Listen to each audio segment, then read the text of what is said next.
Hello guys, तो आज का जो हमारा क्वेश्चन है इसमें हमें देखा particle is in uniform circular motion then it's velocity is perpendicular to, और यहाँ पे हमें चार ऑप्शन दे रखे हैं।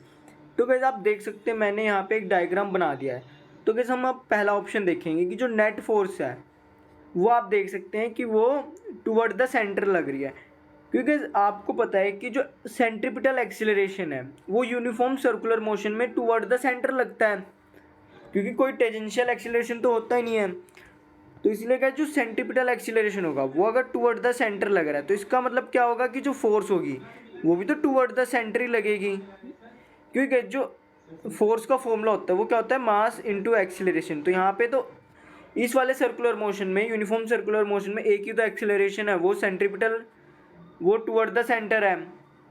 तो इसका मतलब जो फोर्स भी होगी, नेट फोर्स बोलेंगे अब, वो होगी टुवर्ड द सेंटर। तो इस हिसाब से मैं कह सकता हूँ कि जो वेलोसिटी है वो नेट फोर्स और सेंट्रीपिटल एक्सीलरेशन के परपेंडिकुलर है।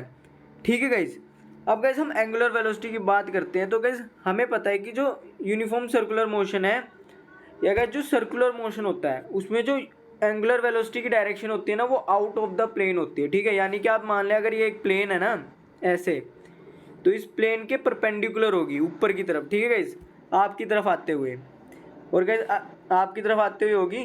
तो गाइज आप देख सकते हैं कि जो एंगुलर वेलोसिटी भी है ना वो ना हमारे जो वेलोसिटी है उसके परपेंडिकुलर है। तो इस हिसाब से क्या होगा कि जो इस क्वेश्चन के लिए ना ये ये तीनों ऑप्शन सही होंगे। तो इस क्वेश्चन के लिए जो सही ऑप्शन होगा वो होगा ऑप्शन नंबर 4, यानी कि ऑल ऑफ दिस।